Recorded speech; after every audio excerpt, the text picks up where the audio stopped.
we're gonna rip through these pretty quick because, like, you know, the notes were on the 29th, so it's been a few days, so a lot of people are obviously already know that most of this is out. There were a couple like meta shift things that they modified that didn't really get discussed, like the AP system and stuff. Okay, so they fixed a bunch of stuff. Then they went and did Savage Roar physical damage reduction from -50 to -40. So Savage Roar took a nerf. Holy Strike went from 80 back up to 100 because they nerfed it in the prior notes on what, the 28th, right? Actually, we should probably go back to this. Dissonance and Party Maker were missing sound and range indicators. Most people don't even use Party Maker, so kind of like whatever. This was like the biggest note in here, along with creeping. So there was a bunch of fixes, but these two things. So all classes enter a creep state half a second after walking or crouching and don't emit footsteps. Exceptions are made with stepping on pebbles, bones, etc., or wearing plate boots. And this plate boots part was an addition that was made like later. This wasn't a part of like the original notes when I read them, and then they added them in. If you aren't wearing plate boots and you decide to walk or crouch, it's now silent running. So way more like creeper meta stuff.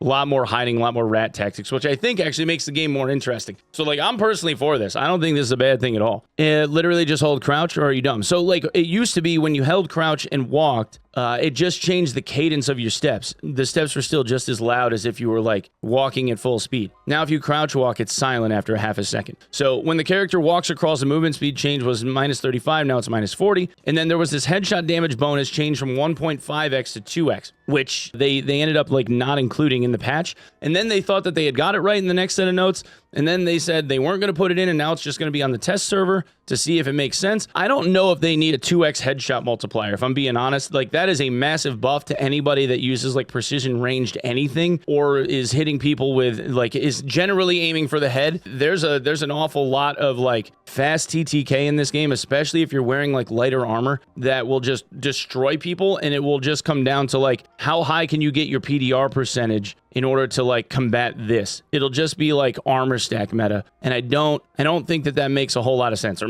magic resist. Like, rangers would basically run everything. The increased rate of spellcasting speed of curve, according to knowledge, has been slightly reduced. So less spell haste, potion chugger status icon, rage physical damage, penalty changed from -20 to -25%, so a nerf. Move speed bonus changed from 10 to 12%. So move faster but take more damage. Oh yeah, they changed rogue creep to give you 5% more movement speed. Oh yeah, overload was back to 60%, but the spell count bonus was changed to a 60% bonus instead of a 100% bonus. So now it's what, 4 charges of chain lightning instead of 6. Lightning strike circle has been changed from 75 to 80. Chain lightning spell count was 3 to 2. So I guess, yeah, so now we're looking at 3 count then for chain lightning instead of 6. Damn, that's a massive change for Overload. Overload got kind of fucked. I still think it's worth using though, especially with the reduced penalty. Oh yeah, and then this was a major change. Chain lightning no longer transfers from dead bodies. So that is huge, because like old meta was like put a dead body or like a mobbed dead body next to a door, and then you would just chain off of the dead bodies next to the door, like through the door, and wreck people. Yeah, and then the Holy Strike circle was 150 to 80, and that's been buffed back up to 100. Bless getting nerfed into the ground back down to 3. This change, I don't know why they ever made it 5. I don't think clerics ever needed to have that be 5. I thought that was like a little bit excessive anyway. As somebody that plays cleric a lot, Hydra health 150 to 25, which then they buffed back up in the next set of notes. Dark reflection now consumes darkness shards, which was a huge change, because one of the meta runs was like use dark reflection and then do soul collector, but then don't bother taking any like dark spells, and then it would just double the damage of dark reflection. Now it doesn't make sense to even bother like taking dark reflection at all and switching to like running plate now instead, I guess most likely. Hydra has a slight delay after attacking 3 times, which from what I've seen doesn't look like it's all that excessive, but it's still like a thing. Goblin caves went to 5x5, and then they removed the treasure pile in the middle section, right? Offers dual bosses and special rewards, or now spawns twice as much in all dungeons, which was huge. Okay, so AP in some categories changed to be split equally between teams, and this is something that I talked to SDF a lot about. We talked for like hours about this. The biggest issue with AP right now is that people on teams getting pooled. So what they do is they'll take like, you have like your 3-man, like your core group, and then they'll pick a guy. Like the rogue in the team. They go through and they run a crypts where the other 2 guys run on alts, and then the rogue runs on their like main dude. Then they run through, they kill the boss, they kill everything, they pool all the treasure onto the rogue, and then the rogue gets out with like a bajillion AP points. Then the rogue switches to an alt, and one of the other 2 guys will switch to their main character, and then they do it again. So that way, like, everybody is able to max out an AP on their mains while not having to worry about overcoming like the AP entry fee. But the entry fee for High Roller got reduced. What they're trying to do is move to a system where it's going to be averaged across all teammates. So instead of it being like person 1 has 500 AP worth of treasure, person 2 has 1,000, and then person 3 has 700. It'll be all 3 of those pools combined and then divided by 3. And if somebody dies, right, it'll still be divided by 3. It's just however much treasure you have is going to be split amongst like the 3 or whatever items you've got, whatever AP worth of like takeout items you have is going to be split among the 3 people. So it's an incentive to keep your teammates alive, obviously. And at the same time, it keeps people from being able to get pooled. The only thing that I've seen so far is that like the categorical split for points isn't on PvP, but it counts for like most all the PvE stuff, right? Correct me if I'm wrong. Obviously, I haven't been in here to like be able to like really test it or anything, but that's the way it looks. Right, they're working on doing like the taking out of items piece, but I guess there's something like program-wise in the game that they've got to work through in order to be able to make that work. Right now, there's like, it throws a bunch of errors for them or something if they're trying to like make that happen. But I'm hoping like in the next hotfix it'll get done, because I think honestly like that's the fairest way to do it. It doesn't make sense to be able to just like pull one individual and then kind of have them be like the AP point mule. It just kind of like messes with how the game is like intended to be played. All right, XP is divided equally among team members. The entrance fee getting reduced. So the entrance fee being reduced was actually pretty significant. Goblin Caves was like, I think that the top end was like 1,300, and then this was 1,200, something like that for solo. And then Frost was 1,300 for Exemplar 1. And then Howling Crypts was 1,500 for Exemplar 1. This is way more manageable. On the Frost Mountain side, even solo, I can do about 1,200 AP on like a really good run. This is still going to be a hell of a grind, but it's doable. Absolutely doable. It just takes a lot of work. I think if you're trying to be like a solo wizard or something and you're trying to run Frost Mountain, you're probably not pulling 1,100 plus points, because I don't think that you kill stuff fast enough unless you're like really decked out in gear. But if you're like a more damage dealing class that doesn't have a lot of downtime, like a rogue or a ranger, barbarian, stuff like that gets kills kind of quick, you should be able to like pull off 1,100 points, especially like in duos and stuff if you're hitting treasure piles and all that. That shouldn't be that big of a deal. XP requirement to get to 20 has been slightly reduced, so people are getting to 20 faster, so that's good. It's still 1,000 XP between 20 and 21 plus. And then they moved to Unreal 5.3, so which is good because, you know, you got Lumen and Nanite, and that'll kind of reduce overhead costs and keep things moving along the way that we would want them to. Hopefully they can keep working on the frame rate stuff and the optimization stuff, because I know people are still getting hitches in certain places. Savage Roar physical damage reduction went from -50 to -40, so that was a nerf. Holy Strike got rebuffed. And then Warlocks took another buff. And the biggest response that I got when I posted this on Twitter was like, why do Warlocks need another buff? And it's not so much that they buffed Warlock, they just gave the least used portion of Warlock some love so that it would actually see some use. So Demon Armor cast speed changed from -50 to -10.